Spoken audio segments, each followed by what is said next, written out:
right. Hello, YouTube people, and welcome back. We are on day 4. I got this new computer Monday. It's Thursday now. And so far, so good. My only complaint is I haven't been getting a good night's sleep since I got it. Okay, what I'd like to do before I do anything is I've been playing around with the colors, and so we're going to go into the Alienware Command Center app. It takes a minute. We'll adjust the colors real quick. I'll show you. I've been playing around. You can create your own lighting themes, different lighting combinations. I really like this. The keyboard rainbow wave, that's really cool.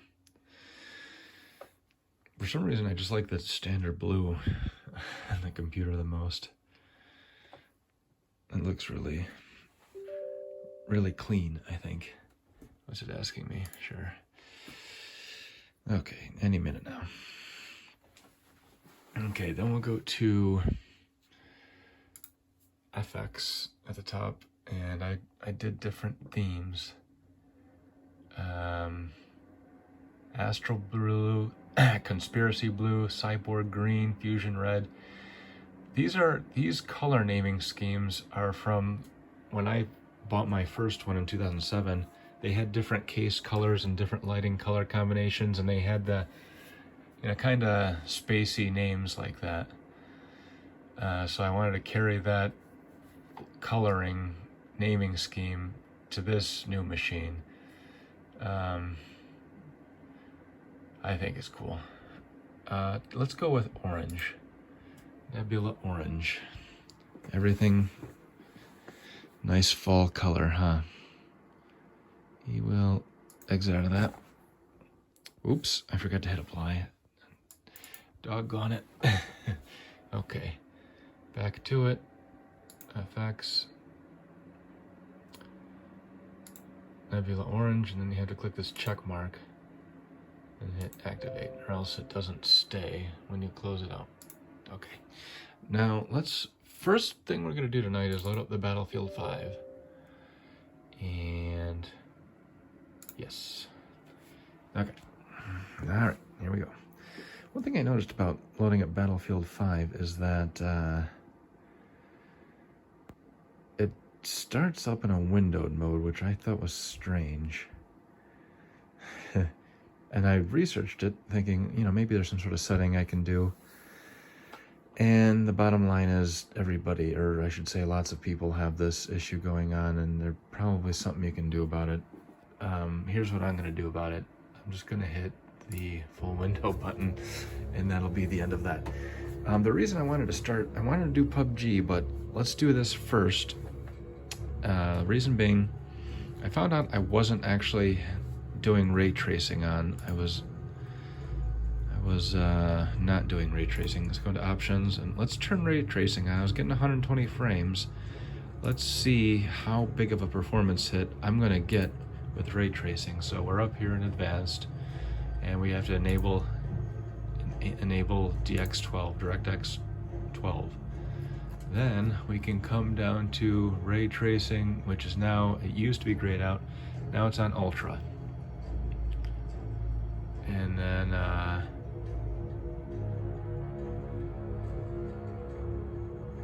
okay. Let's go back, and we probably want to restart the game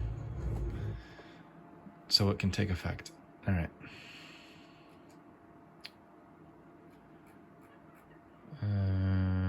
My game library, I only have one with Origin. I don't know if anyone else feels this way, but I have BattleNet for, I gotta hit that square again. I have BattleNet for Call of Duty. I got Origin for Battlefield 5, Steam for pretty much everything else. It's kind of annoying to have all these different game providing services, but I guess, if you only had one, if there was only Steam, they would probably gouge you or Competition is a good thing. I should say.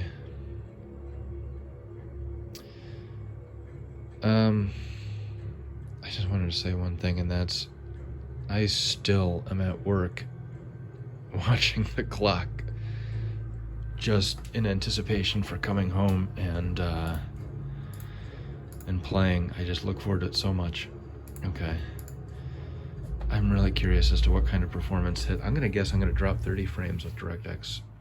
I'm sorry, with ray tracing on. That would be my guess. I don't have the GPU temperature up. I uninstalled MSI, but the GPU temperature always stayed around 73. I might reinstall MSI. That I've been tinkering with it, trying to get other things to come up. For example, CPU temperature, RAM usage, and I couldn't get it to work. And somebody said, I can't remember what exactly he said, but MSI is pulling this information, but with Alienware, something about the software, it couldn't pull the information from because of Alienware software. I don't know if that's true or not, but that kind of makes sense, that in order to display that information, it needs to pull it from somewhere. And if it's not, oh wow, if it's not getting that information, then let's go here where there's not going to be action. I gotta tell you, this is okay. We were getting 120. We're getting 120, but it's for a second there. Maybe it's just starting up. I'm gonna try and play with one hand, and it's not gonna work out well. I really need to get like a little stand for my camera, and that wouldn't be that much money. It would help making these videos. Yeah, all right. Ray tracing on. I'm still getting 120. That's hard to believe that there's no performance hit. Well, I'm capped at 120. You also have to remember that. Let's go the other way. Run around. See what happens. Go nuts. Yeah, with the G-Sync on, it's capped at 120, so it's not going to go higher even if it could. I could turn G-Sync off, but I don't see a performance hit. Maybe I have to go where there's water, and then that way, let's look at the map. Which way can I turn to get to water? Okay. I think if I keep going straight, I might get to water.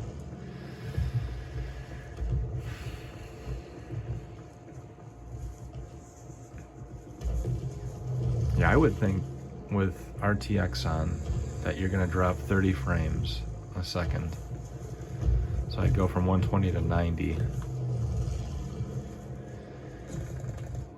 Must not die. Let's get low to the ground.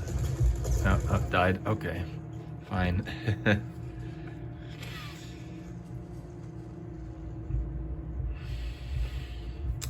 gonna be honest with you. I'm not gonna play either Battlefield 5 or Call of Duty Warzone with ray tracing on. The reason being, these reflections, yeah, they might look good. They're not gonna really help you out in as far as competing. So I don't play these games single player. Maybe I should give that a chance. Play them single player. See, wow, that looks amazing with a plane. Yeah, so I play them competitively, multiplayer, and not crazy competitively. I just like to have fun, but still, to drop frames, I'm not going to be looking at reflections when I'm playing. I'm going to be trying to, not die and get kills. Bottom line, in my opinion, ray tracing, to me, is kind of gimmicky. I'm not really big on it. Some people might swear by it and think it looks great and it really enhances the performance. I'm not. Maybe in a couple generations it'll be really smooth and really like night and day difference to where you can really see the visual enhancements. Okay, I'm gonna end this video because I want to get to PUBG. But other than that, yeah, that's my 2 cents on ray tracing. It didn't seem to take a huge performance hit. I just noticed that when we would drop before, we would drop to 100 110. When we drop now, we drop down to 90 when there's frame drops. Oh, that there it just dropped down to 80. Okay, so there it is with ray tracing. You take a performance hit to see reflections. So if you're into that sort of thing, enable it, have fun. The 380, it'll run it, and it'll still be pretty smooth. If you're like me and you don't really care too much about it, leave it off and you'll get more frames. All right.